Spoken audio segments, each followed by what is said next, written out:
Hi, and welcome to a new episode of Sparks by Vinifera. My name is Jeroen, and I'm guiding you to the world of wine, meeting fascinating people. Like today, we're meeting a very special winemaker from Samos in Greece, Evmorfia Kostaki.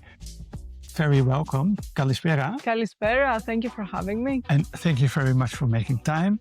You send me all of your wines. You're making 6 wines. We're going to taste only 3 today because, well, time is limited. But you are on the Greek island of Samos. I've been there a couple of times for holidays. You have been I saw here? a lot of Wow. beaches. Yeah. I was in Martecambos. Yeah. And I went to the archaeological museum, and I saw the big statue of Kouros. Mm-hmm. I still have some pictures, and I found them during my research for this conversation. Beautiful. And I thought, okay, I have to come again because I didn't know they make wine there.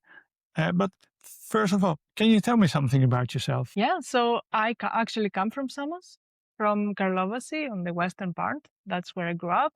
And this is also where we have our vineyards and winery.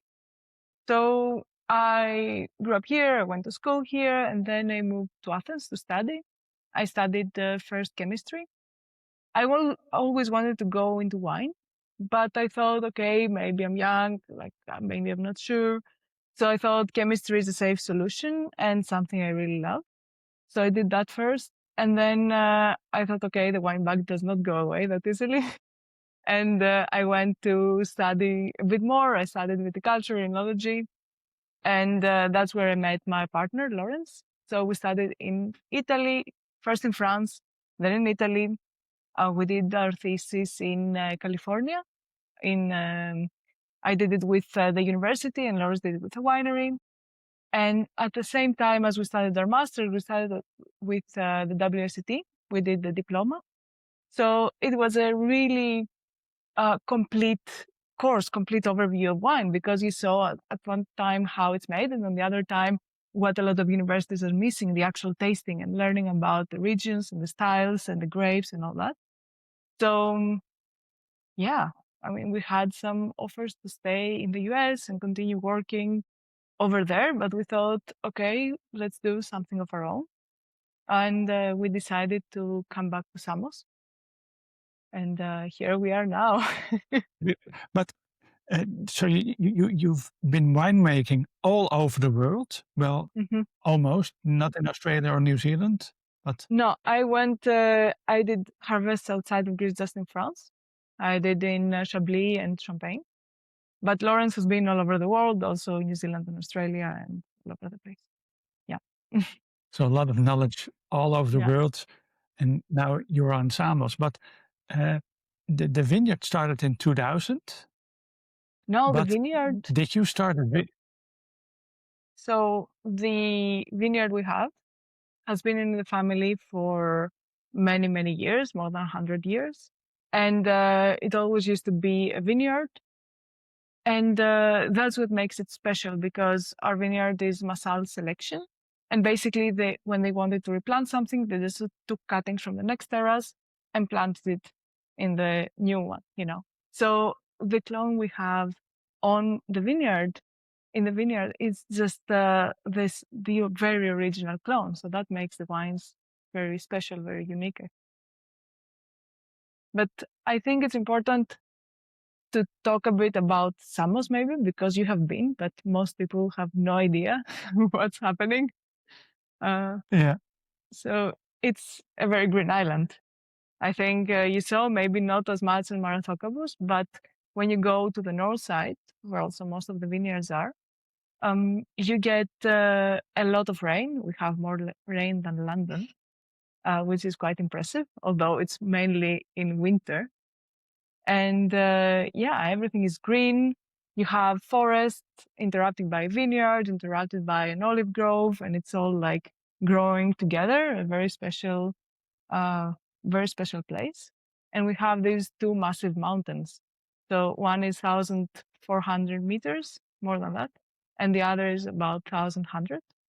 So all that makes it a very unique place. It's not like the desert-like climate of Santorini. Let's say it's the exact opposite. Because Santorini is known for its acetico, a lot of wind there, a special kind of vineyards, low baskets. But how does the climate compares to Santorini or So on as I Samos? said, we have so much rain. We have about 650, 700 millimeters of rain per year. And because of the forests and the mountains, we have a lot of humidity throughout the summer. So that makes the temperatures a bit lower, combined with the Meltemi wind that flows from the north and cools down the vineyards in the midday. And yeah, we also have the training system of the bush, like the goblet. And that is very traditional here and acts as an umbrella basically against the sun, because Samos is one of the places in Greece with the most sunshine hours. So you kind of need the sun protection. It's a very oxymoron. At the one side, you have a lot of rain. On the other side, you have a lot of sun. But yeah, it's perfect conditions for grape growing. Yeah, but not a lot of rain during the summer, because I've been there and I never had any rain. No. Not a single cloud, not rain. The weather from, let's say, most of the rain falls from November until April. And then maybe you have a little bit before, a little bit after, but in the rainy season, it rains. And yeah, the rest of the year, it's just, you have a lot of humidity. Like you go in the vineyard and you're wet immediately, like the leaves are wet. So it's very impressive. And we don't till the soil, we just cut the grass. So we have a thick layer of mulch in our soil. And if you just lift it up, underneath it's also wet. Like the soil stays wet throughout the summer. So it's very impressive. And the vineyards don't have a lot of water stress. And you see them like they're not struggling at all. But that's also because of the Muscat grape we have. So the Muscat is... Because before we start, what kind of grape varieties you have, you're making wine now. I found out you're also learning more about wine. You are doing the Master of Wine, journey course. Could you tell me something about that? It's very challenging, I have to say, and requires a lot of time and real dedication. So I started in 2020 and now we're in 2025. It's been 5 years. And I am in stage 2 and I have passed the theory part. So now I'm just a practical only student, which means I taste some more and study about the wines and the styles and the regions and communicate that in the paper, in the exam. So yeah, it makes me really a better winemaker, because winemaking is about tasting.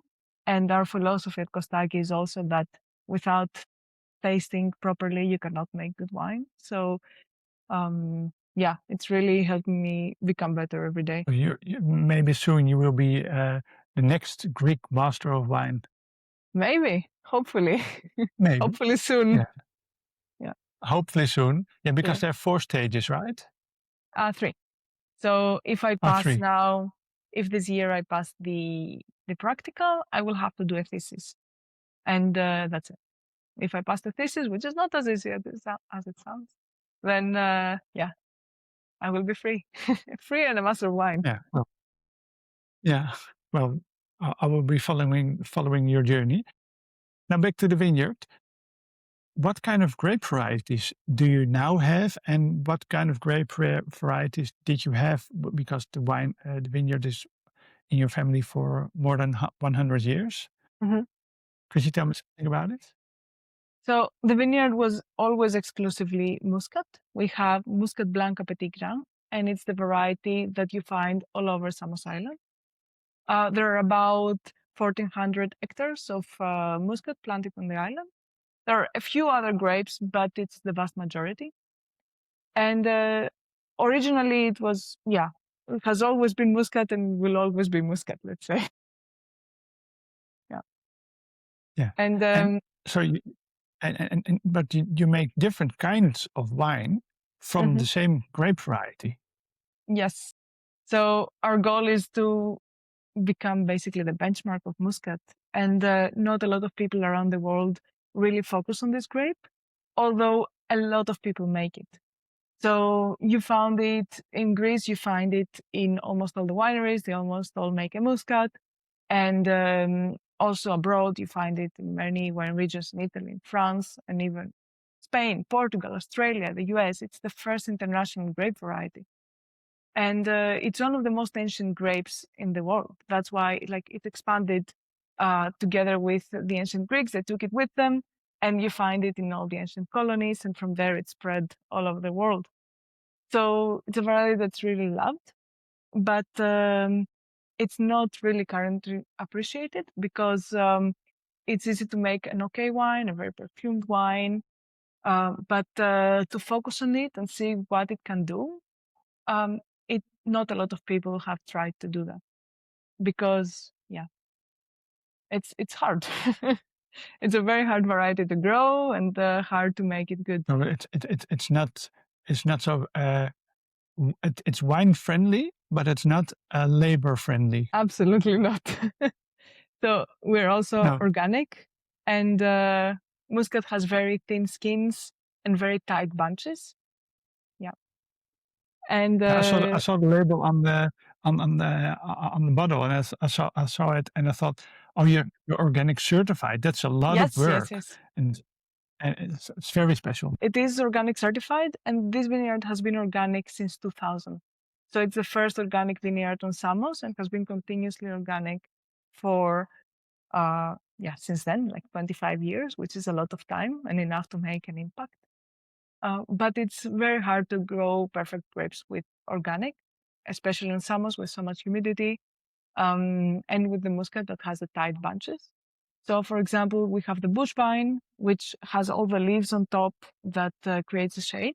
But at the same time, we do leaf removal in the bottom to improve the aeration and to improve the contact of the pesticide, basically like sulfur and copper that we use, fungicide.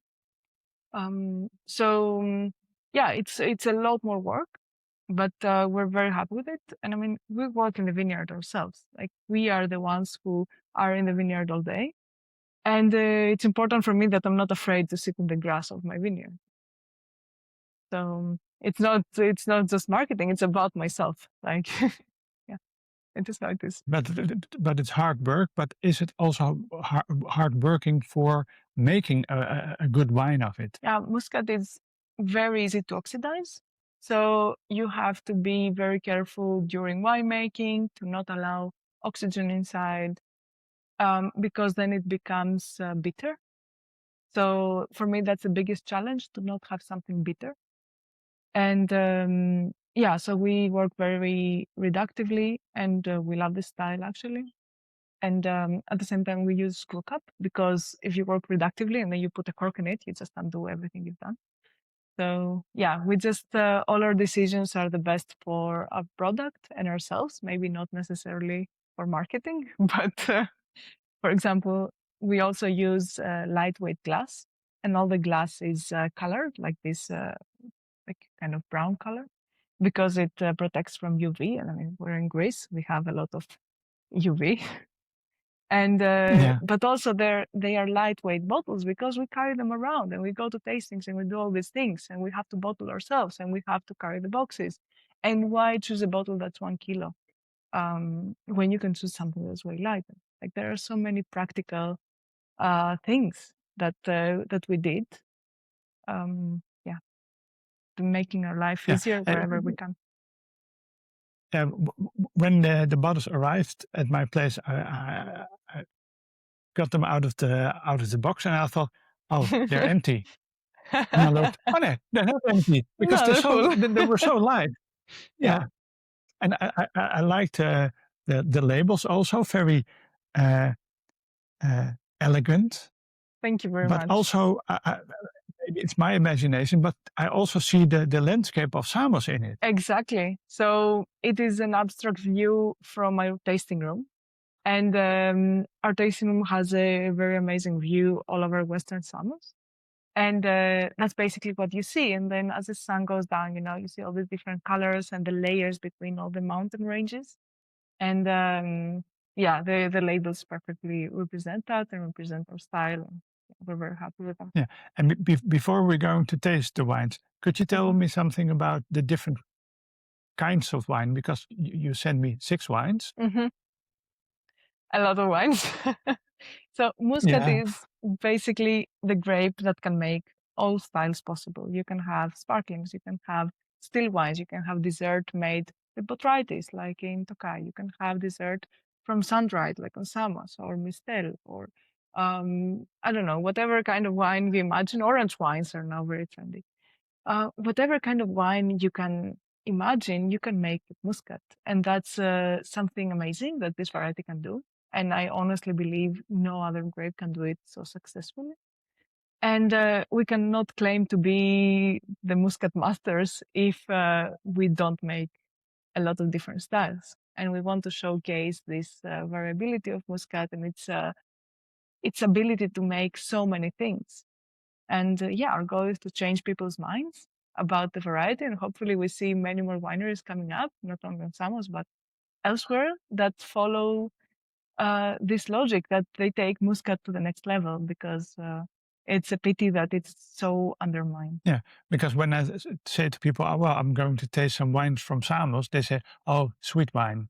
Because they only know Samos making only sweet wines. Yeah. And then I say, no, they also make dry wines. Shall we go taste some wines? We should definitely taste some wines. We can start with the prototype. So yeah, the prototype. Yes. As I said before, we are committed to bringing Muscat to the next level, Muscat Blanco Petit Grain. So Prototype is a series we started last year, and we are testing the limits of the grape. It's our winemaking playground, let's say. So here we have a sparkling wine. And what we do with this wine is it's basically a traditional method, but because we don't use any commercial yeast in the winery, we aged the base wine of 2023 for 1 year. We aged it in barrel. And then we blended it with fermenting must in order to initiate a second fermenting bottle. So that's how it became sparkling. It doesn't have any extra sugar or yeast commercial yeast. It just has base wine plus fermenting must put together like this. Then it's more like a pet nut, or not? No, because pet nut is bottled during the first fermentation. So here And this is the second fermentation. This is the second fermentation. And with that's just why 10%. it's called prototype. Yeah, it's a prototype because we didn't know if it was going to work. Like, we have our own yeast, basically. Like, the winery is new, all the equipment was new when we started in 2023. So we didn't know if it was going to work because we never used any yeast here. Like, it's just our own. And we know our yeast struggles with, let's say, achieving 12.5 alcohol. That's why also all our wines are quite low alcohol, because our yeast cannot ferment very high, for now at least. And so yeah, it was an experiment. It worked really well. Like, I find very flinty notes and kind of oxidative maturation here because it was aged in barrel. Yeah, I'm leaving it up to you if you want. Yeah, it's very fresh. I thought the first thing I thought, okay, it's a little bit reductive, because you have these kinds of aromas that you think, okay, what is this? And then you have some like forest vibes, wet leaves, like pines. But then I got some lime and some lemon. And it's very fresh, and you need the flintiness, a little bit like bitter of the grapefruit peel. Yamas.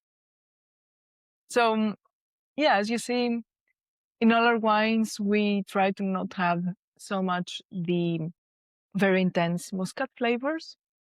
And that's contributed by the massal-selection that we have, but also because we don't use any commercial enzymes, for example, or commercial yeast that can really enhance this flavor.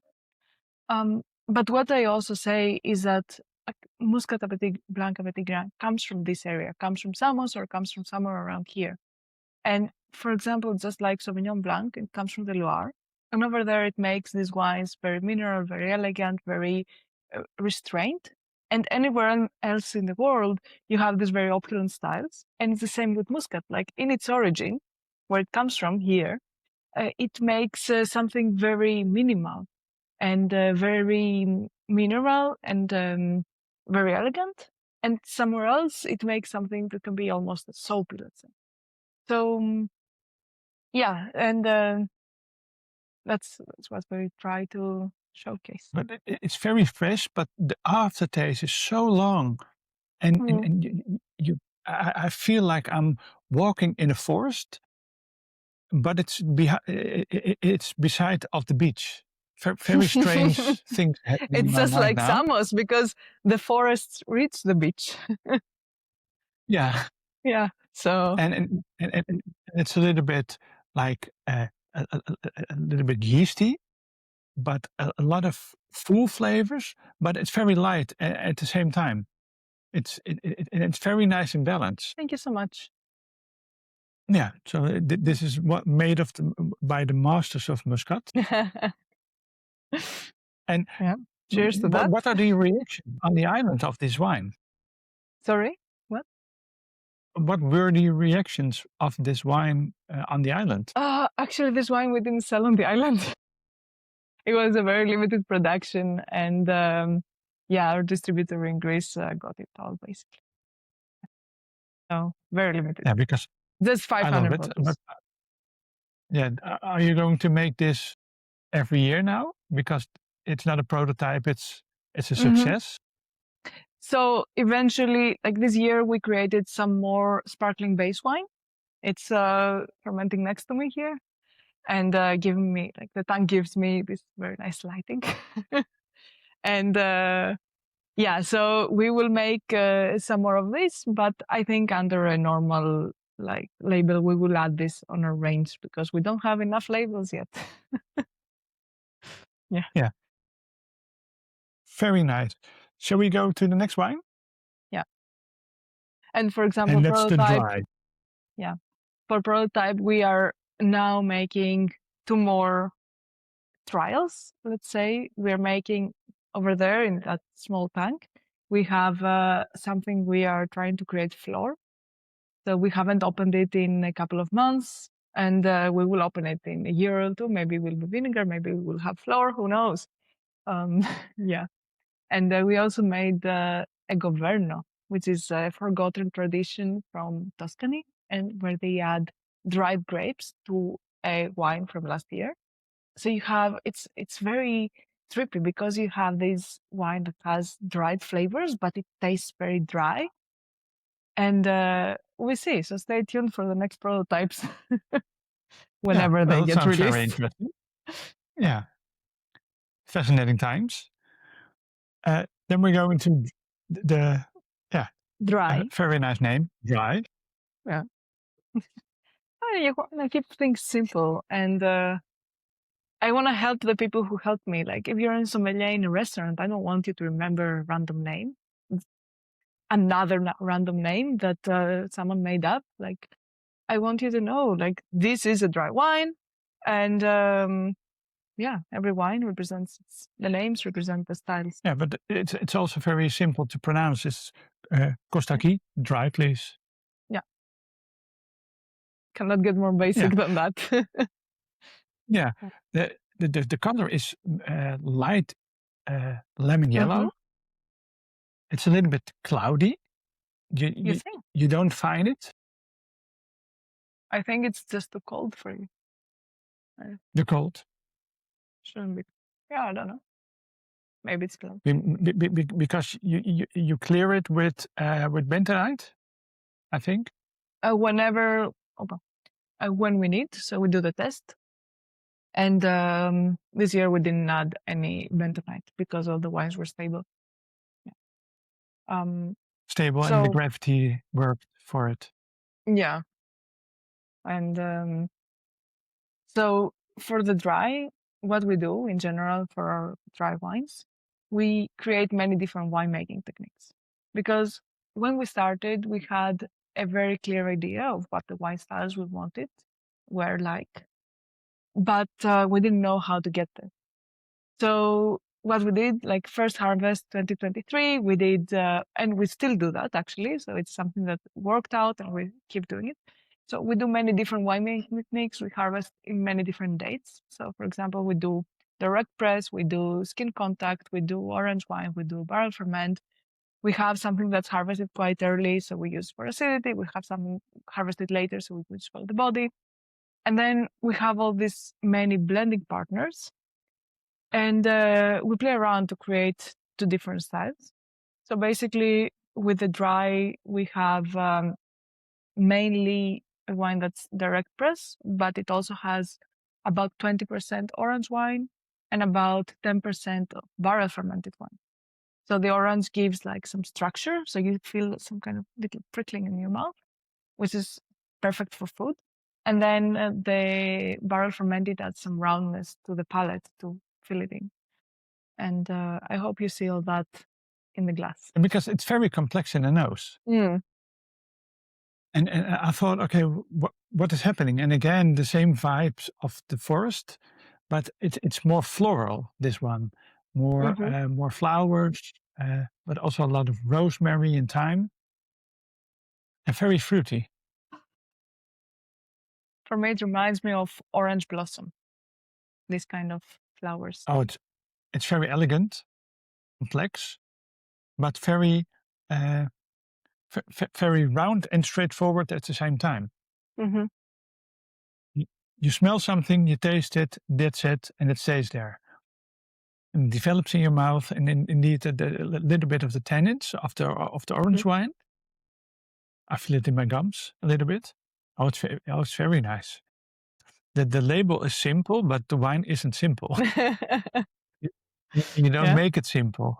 No, we make it the most complex way we can. Yeah. Yeah, it reminds me of a conversation I had with a champagne maker. Yeah, and we do this and that and that, and yeah, and then we're going to mix, and then we have a simple wine. Yeah, but as I told you, like for us, the tasting is the most important part, and the most important day of the year is when we actually sit down and do the blends, because we have another label of dry wine called aloe, meaning the other. And so the aloe is more approachable, more round, more soft. And then the dry is a bit more serious, more gastronomic. And the day we do these blends is probably the most important day of the year for us in the winery. Yeah. And is it sometimes the most magical things happen by accident? Did you sometimes do a blend that you thought, okay, I didn't want this, but now I want this? I'm not sure. Like, I think recently we just put orange wine in everything because we like how it adds like texture and stuff. So I think the first time we tried it, we were like, oh, this won't work, but it did work. But yeah, that's it. Yeah, orange wine. That was a magical moment then. Yeah. Let's try it. And now we do it everywhere. Yeah. Not necessarily, but yeah, no dogma here. Yeah. Oh, it's very interesting. Could you share something, some technical details about how you do the fermentation? And because sometimes people ask, okay, what is the temperature they use for the fermentation, and how do you do it? So in order to start the fermentation, it all begins 2 to 3 weeks before. So we go in the vineyard and we harvest a few grapes and we crush them to create the pied de cuve. And then with every sampling we do, we just add some volume into that. And by the time we have our first harvested grapes, like the first proper grapes, we also have a fermenting starter we can put in the wine so that we don't have to wait for the natural ferments to start like 1 week after. Because that's how you get a lot of flavors. And yeah, we want something very precise and very clear. So it all starts a long time before the actual harvest. And then we do the ferments at around 18 degrees. But for example, now that they are finishing off, they're just at about 10 grams of residual sugar left.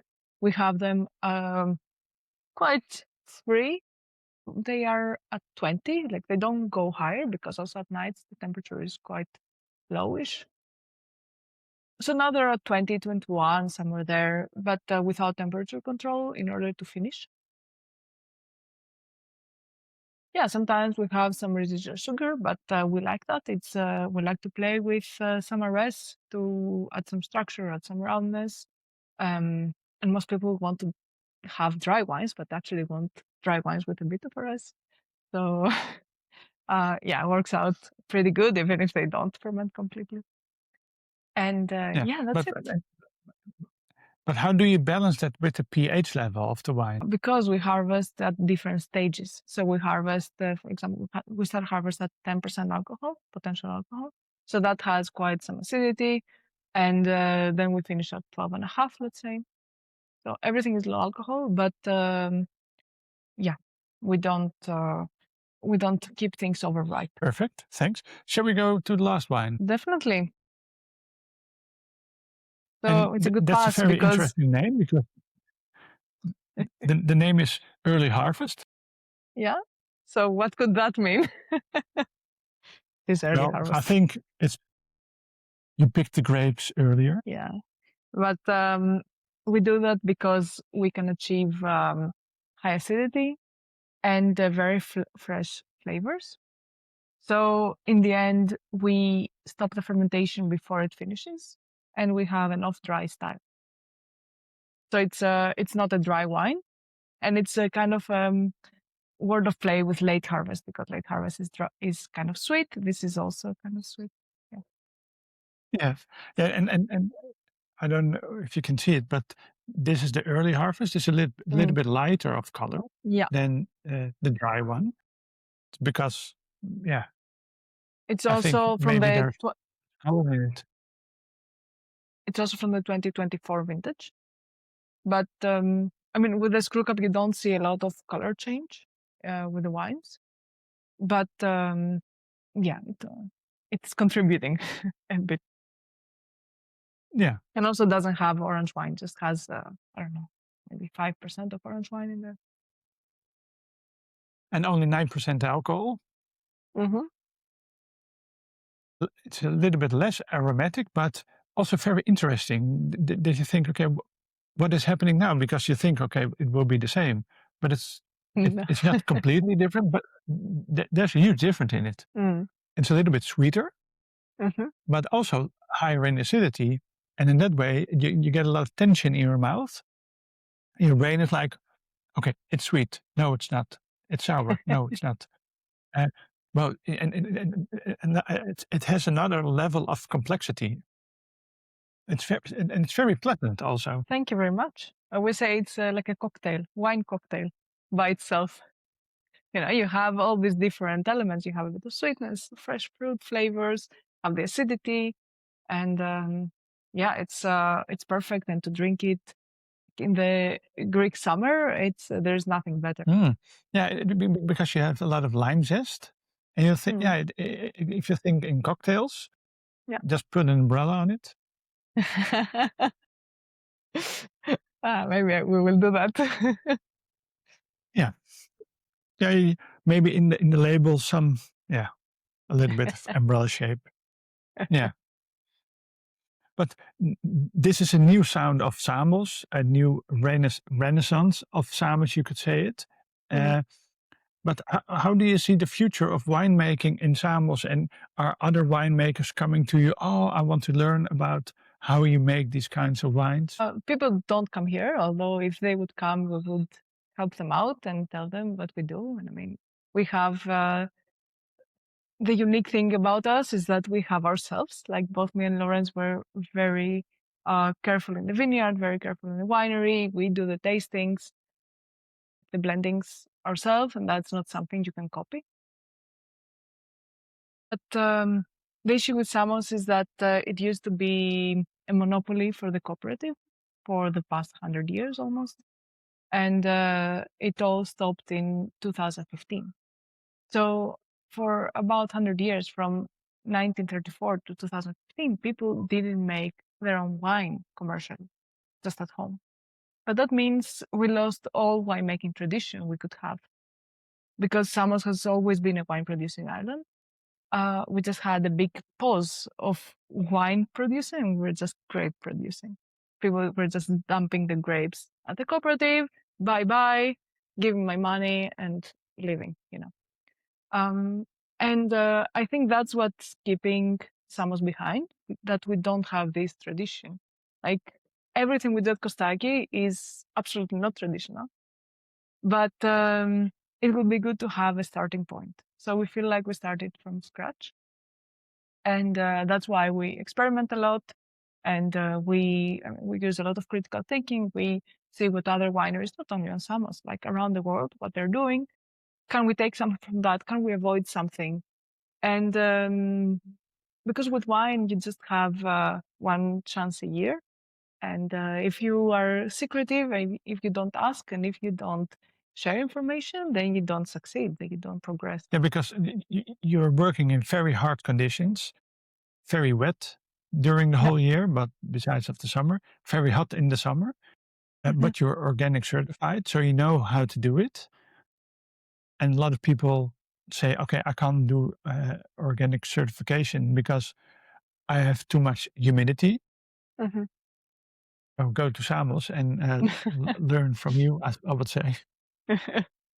Yeah, we're just in the Yeah. vineyard all day. Like from the moment the vines burst until the day of harvest, we are in the vineyard all day. And that's our primary job. Our job is not in the winery. Like these tanks now, they have some wine inside. It's not going to do anything. Like my job afterwards is, okay, to do the right blend and to do a proper bottling so as not to lose the quality I achieved. But the real work happens in the vineyard and is ruined in the winery. Like if you don't ruin it in the winery, you're good. But how do you see the future of Samos in winemaking then? I hope more wineries will start, but not like projects of other winemakers coming here, doing a label, stuff like that. Like I want to see more through vignerons taking something from grape level to the winery, to the market, like just like we do, because that's where progress is. That's where you have, evolution and quality. And I hope more young people will start some wineries. And there is amazing opportunity. Almost everybody has a vineyard here because there is such a long tradition. So if someone really loves it, they have the chance to do it. And I think it will be amazing if we were more same-minded people around. You're a very passionate winemaker. You're learning new things. You're going on study trips. But I found also out that you are one of the women in Greek wine. And your role is a fearless wine warrior, I found out. Not really. No? I'm not a fearless. I support women. I am a woman. And I've heard some crazy things when I first started here, like, what is this thing doing in the vineyard? Or I have a thing like that, meaning a woman, but it doesn't come in the vineyards. Like stuff like that. But now it's okay. People have accepted that that's my work. That's what I do. Women can also do that. So it has been progress. Yeah, but for example, one of the reasons I try to achieve so many things is because I feel the need to prove myself. Because who would even look at a 25-year-old who started a winery in Samos and says she makes good wines? Like, whatever. Like you need to really try. And I mean, through the whole process, I'm improving myself and I'm becoming better. So my wines are also becoming better. But it's not an easy task to convince people you're actually worthy of what you're doing, especially as a Yeah, I woman. can But that's understand. for any winemaker coming on Samos and saying they're doing good wine, people would look at them like, well, what are they saying? Yeah. Yeah, because in the Netherlands, you also have a large network of women working in wine. and because they have to, they support each other. But nowadays, still, you see a lot of men-only networks doing things in wine, and I thought, okay, why is that? A lot of people complain to me also. I have a lot of guests, and they say, "Oh, you only have men as a guest." Well, I'm not picking only men. I want to be so diverse possible. But there aren't a lot of women in wine. But if you look for it, you can find it. And if you don't look for it, you don't find it. And the good thing is that in Greece now, in a lot of wineries, there is the second generation coming, and it happens to be mostly women. So in Greece, you will see in a few years a lot of women take over big wineries, which is an amazing evolution, I would say. Yeah, looking forward to that. Do you want to share something else about what you do? I'm not sure. Like we talked about so many things. Let's leave your audience at peace and just follow us on Instagram to see what we're up to, because we really love making funny reels. Yeah, and because when people want to buy these wines, you aren't available yet in the Netherlands. I spoke to some importers, and they told me, well, yeah, but they're a bit new. Let's see for it. Well, I think go for it, because it's very, very nice. Thank you so much. But Where your can audience people can buy also your wine? from our website. We ship throughout Europe, most of Europe, for free. So you can just order from our website, and you will get some bottles. Oh, I'll put some links in the show notes, also from your Instagram account and other social media. Well, thank you very much for your time. I will enjoy these wines and also the other 3 wines. I will make tasting videos, and they will come on my social media. Thank you very much for your time.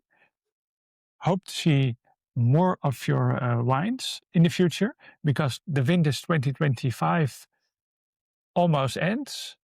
Can we have a sneak peek? What do you think? Is it a good vintage? It has been a very good vintage. So we finished about 2-3 weeks ago, I think. And the quality was amazing. We didn't have as much humidity this year, which was good. So it was a bit easier in the vineyard on that front. But the yield was a bit lower compared to other years. Like we had so much wind this year and a bit of hail as well. And I mean, one of the reasons Muscat is grown here is because it's so suited for the bush, because it grows upwards. And then with the wind, the shoots don't break. Like we had some rogue vines from other grapes in the vineyard. And with a small wind, they all broke immediately off, all the shoots. And Muscat was standing even with 9 before wind, like we just had a few broken shoots. So, but it still impacted, like they killed it. Yeah, right. Looking forward to meeting these kinds of wines from 2025. Evmorfia, thank you very much for your time.